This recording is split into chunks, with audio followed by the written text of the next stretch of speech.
Yeah. Y'all watching the Grind Ethiks mixtape show, and I'm your host, Victory, BX Supreme Promoter, basically. Nah, I'm Shane, basically. Yeah. Thank you for watching another episode of the Grind Ethics mixtape show. Anybody that like this episode, I'll be very grateful. If anyone could like, share, comment, subscribe. But when you subscribe, ring that bell. And also, if you definitely like this episode, I will definitely be grateful if you make a friendly donation. Nothing crazy, no stress. The link is down below. Grind Ethics Cash App. All right, Grind Ethics Cash App.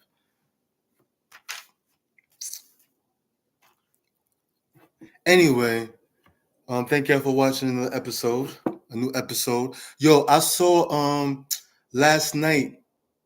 I saw an interview of Danny Brown, rap artist Danny Brown, on Drink Champs. And this brother haven't been out for a long time, Danny Brown. After the show, if you don't know who Danny Brown is, after the show, just log on to Danny Brown. Matter of fact, I'm going to log on one of his songs or one of his albums so y'all can get into it. Especially if you're like a required taste type of listener. Because Danny Brown, I'm going to keep it real. Danny Brown, he's a required taste type of rap artist. He's not for everybody, but I definitely like Danny Brown. And I want to review the interview of him actually featuring on the infamous Drink Champs. Big shouts to Noriega, big shouts to DJ EFN. Yes, I'm old school. I still call Noriega. That's how he was introduced to me at first when I first heard about him. Capone Noriega. So I don't know the brother, but I still call him Noriega. But anyway, it was a good episode. You know what I'm saying? Y'all should check it out, especially if you're a Danny Brown fan. Who the hell is Danny Brown? Danny Brown is a rap artist, independent rap artist coming from Detroit, Michigan. Big shout out to all my Detroit players. You know what I mean? He started out as he's kind of like an alternative type of rap artist. He probably started out as a hardcore Detroit boom bap type of artist. You know what I mean? But later on, he just became, you know, his ears started to expand, and he just became different. He was just becoming different. He even said it himself on Drink Champs that he used to go to different places where any location, whether it's a state or a country, anywhere, any location of music that he's inspired by, he goes to that location. He goes to that state, city, country, or whatever, and he becomes more inspired and start networking with people that he admire as far as artists. Like he talks about how he went to Austin, Texas, you know, no, Houston. It was Austin, Houston, but he went to Texas to chop it up with some artists out there. He went to New York, specifically Queens, New York, to chop it up with some New York artists or whatever. And he went to London to chop it up with some UK hip hop artists and some grime artists as well over in the United Kingdom. But he even said it himself, and this is interesting. I never knew this, right? He even said it himself when he was selling drugs, and he was selling almost everything, right? One time when he was selling trees, right?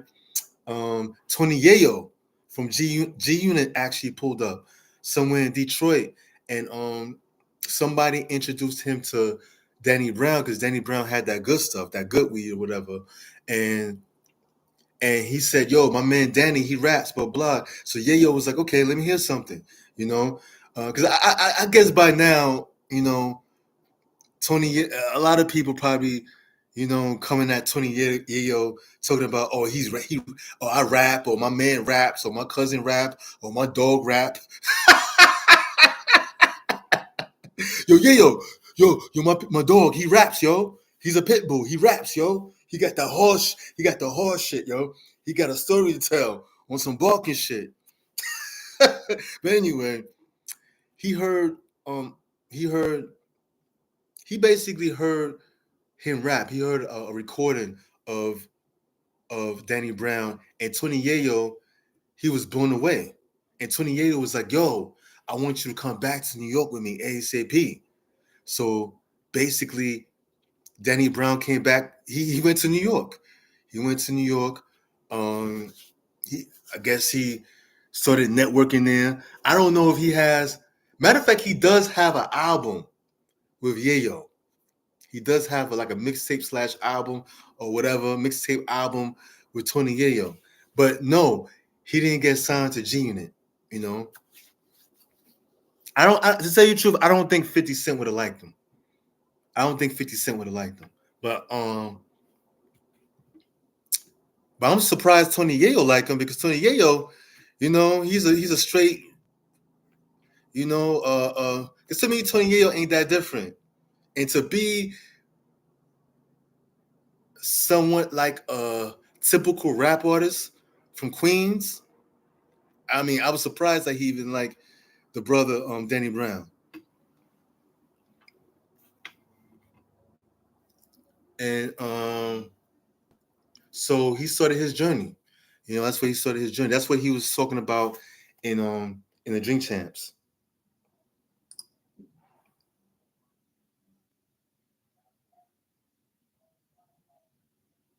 And he also said his favorite rapper of all times is the infamous Nas Escobar.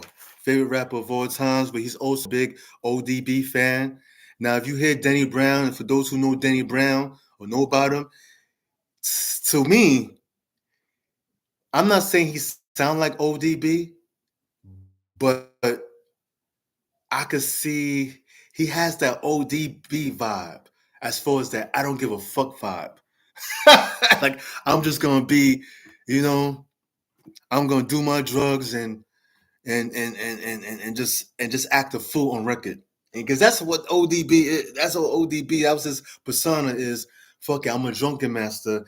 You like it or you either like me or you either don't. What you see is what you get. You listen. This is me. Okay, and Danny Brown has that same vibe. Also, to me, Danny Vibe had that ODB vibe mixed with Rick James. Even though Rick James is from a whole different genre, but he has that Rick James ODB type of vibe.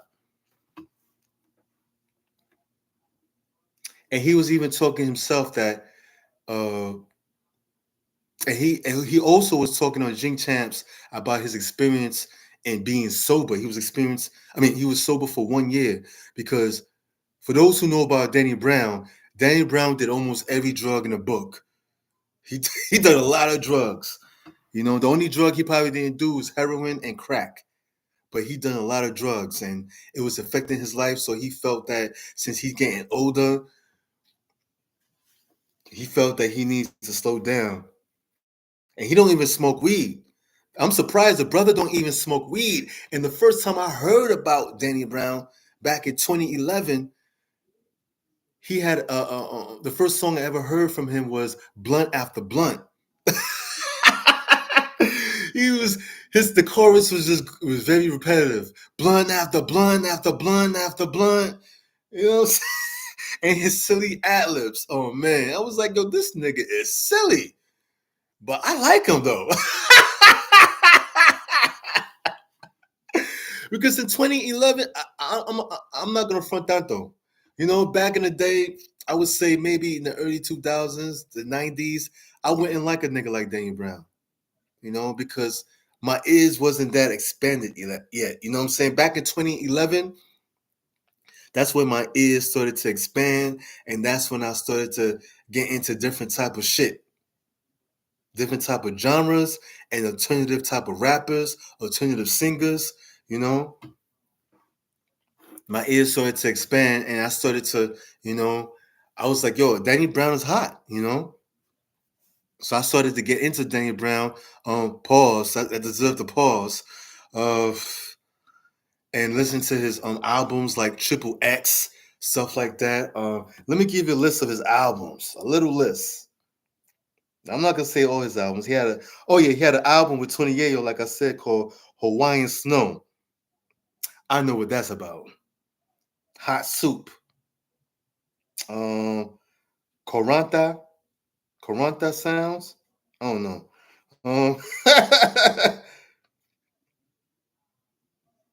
Scaring the Hoes, Volume 1. JPEG Mafia and Danny Brown. Arcidity and Acidity, Exhibitation. I don't know. You know what I'm saying. Yeah. So yeah, he came out with like 9 albums. He came out with 9 albums altogether.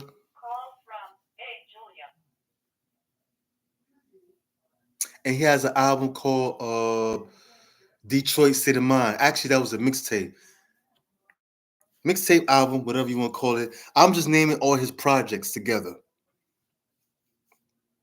All the collectives he did all together, whether it was mixtapes or albums.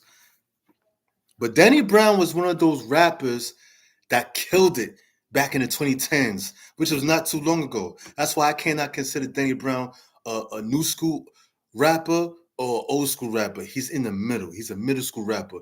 He grew up with artists back in the 2010s, like rappers who was killing it on some lyrical talented shit, like Kendrick Lamar, J. Cole, the Schoolboy Q, or the whole TDE crew, Flatbush Zombies,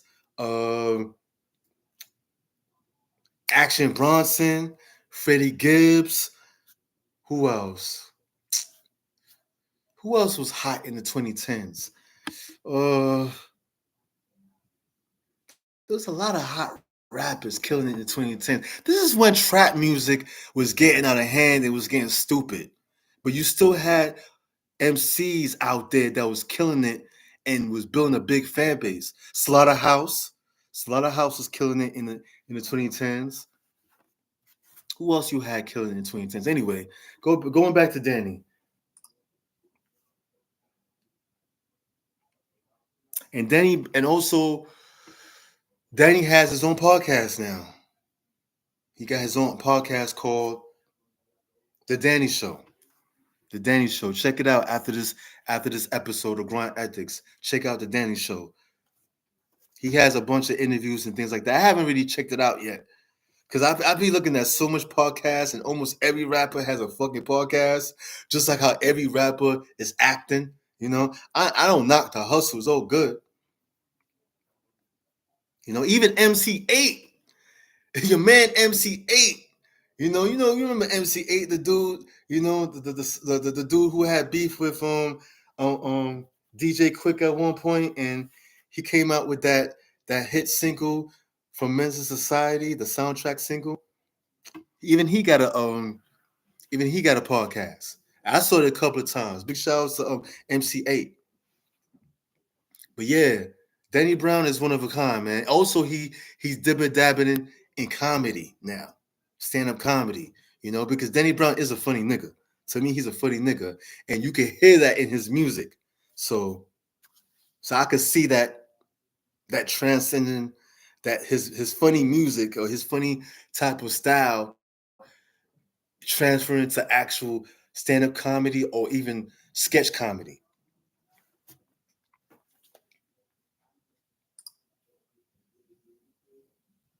And Danny Brown was and on the Drink Champs, Danny Brown was wearing like a weird type of jacket, and Nori was like, "Yo, what type of jacket that is?" He was like, "Oh, this is a jean jacket," but it was a real jean jacket, like like he was wearing the like when you wear a jean jacket, he was actually wearing the sleeves of the legs in his arms. You know, like it was a real jean jacket, and it was designed by a brother named um, Done by Doug. That's the name of the design company. Done by Doug. Big shouts to Done by Doug. I'm giving you your plug. You know what I'm saying? Done by Doug. It was like a weird type of jacket. You gotta see it. You gotta see it so you can fully know what I'm talking about. But Danny Brown always been a weird nigga to me. but weird in a good way. Like he's the type of brother I wouldn't do certain things that he do. I wouldn't wear the same type of clothes he wear. I wouldn't design my hair the way he designed his hair. But it's cool to me. You know, Danny Brown to me is like wearing, no, it's like looking at a pair of alternative hot sneakers, some nice looking sneakers. I wouldn't wear it. I probably wouldn't wear it, but I wouldn't mind hanging it up on my wall just to look at. You know what I'm saying? Or I take a picture of it and upload it on social media. You know what I'm saying? So that's how he is to me. But his music, I love Danny Brown's music, you know. I remember he came out with a song called Blunt After Blunt, Radio Song. Y'all gotta hear Radio Song. Because Radio Song is a very sarcastic song where he's mocking rappers who just rap just to please the radio. Because back in the day, in the 2010s was the last era of rappers sweating the radio. It was the last era of rappers making music just for the radio. Now that shit is whack. Radio's almost a dinosaur, you know? Because you got the rise of podcasting and other forms of media nowadays.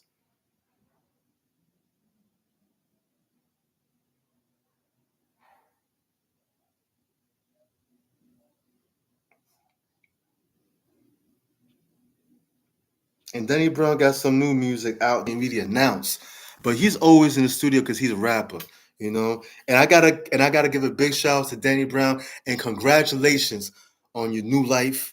You know what I'm saying? He's sober. He's not with the bullshit no more. You know. But yeah, man. I hope I could get Danny Brown on the Grind Ethiks mixtape show. I've been trying to get him on the mixtape show, the Grind Ethiks mixtape show since 2011, 2012. You know. Anyway, I'm out. And remember, peoples, you know, I always got to say this. Tell a friend to tell a friend that it's all about the motherfucking grind. Basically.